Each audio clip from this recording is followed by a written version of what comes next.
The fear of missing out.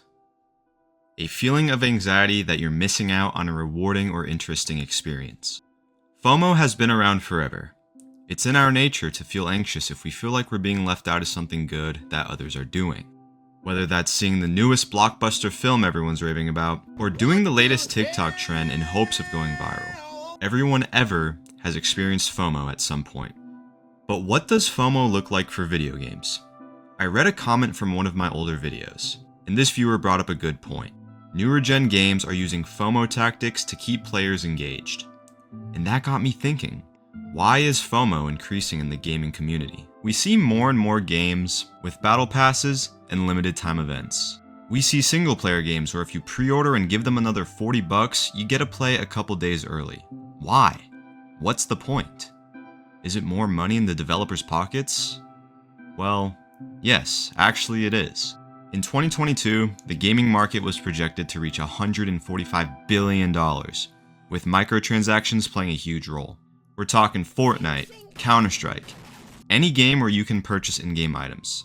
Not only are microtransactions becoming more common, but they're evolving into increasingly manipulative systems. Look at Assassin's Creed Shadows, a single-player game with microtransactions. And with literal inflation happening right in front of us, it's clear that the devs behind these games will do anything to squeeze just a little more money out of us, even if it means turning FOMO into a feature. And it's not just the developers who are contributing to this problem. With the rise of short-form content, a whole new platform for marketing was created. With the recent release of Assassin's Creed Shadows, I can't go more than 5 minutes on YouTube, TikTok, or Instagram without seeing something related to the game. Something about seeing videos for a newly released title can make you curious to see if it's worth a shot, even if you know absolutely nothing about it. There was one video in particular that stuck with me. It was less than a minute long, had an appealing thumbnail, and a title that made you wonder, how is this game so good that it sold over 10 million copies?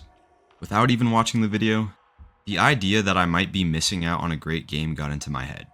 What's wild is that you can even feel FOMO for games you're already playing. So I decided to try out Assassin's Creed Shadows. And to be honest, I like it. It's a decent game. But earlier today, I saw a clip of a boss fight that I hadn't reached yet. And that triggered my FOMO a little. The fact that someone else had already experienced a moment that I hadn't made me feel like I needed to play more, even when I didn't really want to. I think one reason we fall victim to this is because humans are biologically inclined to seek enjoyment in life. We desire things that make our dopamine receptors go off, so when we see other people enjoying a game, we want that same feeling of enjoyment that they're getting.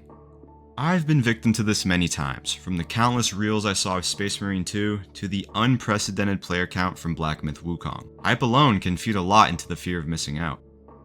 When we see our friends or our favorite streamers posting about this brand new game that everyone's talking about, we start to believe that we will be missing out on something important and rush to join in. Simply seeing others enjoy something can make the experience seem more valuable than it actually is. And this becomes a cycle. A new game drops and gets hyped up beyond all belief. All your friends, all the YouTubers you watch, everyone is playing this game. Then the hype dies down, and then the next game comes out. Take Marvel Rivals, for example. The trailer alone had millions of views in a matter of days. And within the first 72 hours of the game's launch, it had 10 million players worldwide. I mean, imagine missing out on a game like that, right?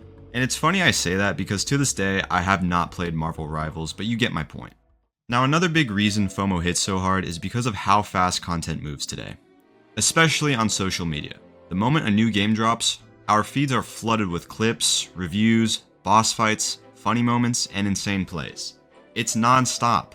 Platforms like TikTok, YouTube Shorts, and Instagram Reels are built to keep showing us what's trending. And when that trend is a new game, it creates this overwhelming sense that you're already late. You haven't even played it yet, and somehow it feels like you're behind. It's wild how just watching other people enjoy something, even for a few seconds, can convince us that we're missing out on a once-in-a-lifetime experience. And because those clips are designed to be short, exciting, and full of action, they rarely show the slow parts, the grind, or the actual gameplay experience. What we see is a highlight reel, and that makes the game look way more appealing than it might actually be. Now there's also the social side of FOMO that doesn't get talked about enough.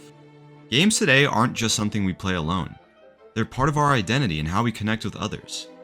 When all your friends are playing the same game, it can feel like you're being left out of the conversation if you're not a part of it. You're not just missing a game, you're missing the jokes, the memes, the funny Discord moments, the entire experience. It's like everyone got invited to a party you didn't attend. And even if you don't care for the game itself, you might still feel pressure to join in just to be a part of the social space. That's the kind of subtle pressure that makes people spend money or time on games they're not even excited about, just to stay connected. But what's funny is, sometimes we give into the FOMO so much that it can backfire. You buy a game out of hype, and you don't enjoy it as much as you expected. Who would have guessed? We chase the hype with the thought in mind that this experience is about to be mind-blowing, only to feel disappointed or dissatisfied with how it turned out. And what's even crazier is that these devs know what they're doing.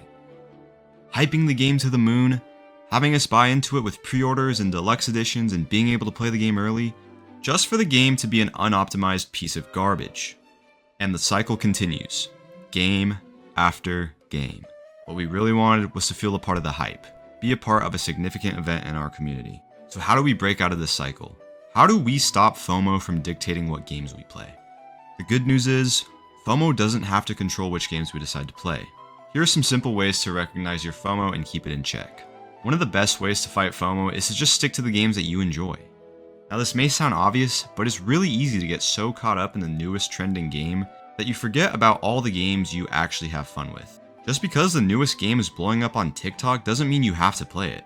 And let me ask you something. If the newest game wasn't trending on TikTok and none of your friends were playing it, would you still consider playing it? If your answer is no, then it's pretty obvious you're chasing the hype. It's also important to remind yourself that missing out isn't the end of the world. It's very normal to miss out on these hype events, and honestly, it's probably better for your mental health. You don't have to play every new release the second it drops, or rush to complete whatever limited time event, or grind every Fortnite battle pass just because everyone else is doing it. There will always be another trend-setting game where you can jump in. I mean, it's not like missing out makes you any less of a gamer. It just means you're simply choosing to not follow the herd and engage in games that work for you. And here's the thing. Some of the most memorable gaming experiences you can imagine happen when you're not worried about keeping up with everybody else. When you take your time, play what you actually care about, and enjoy the journey rather than chasing every next big thing.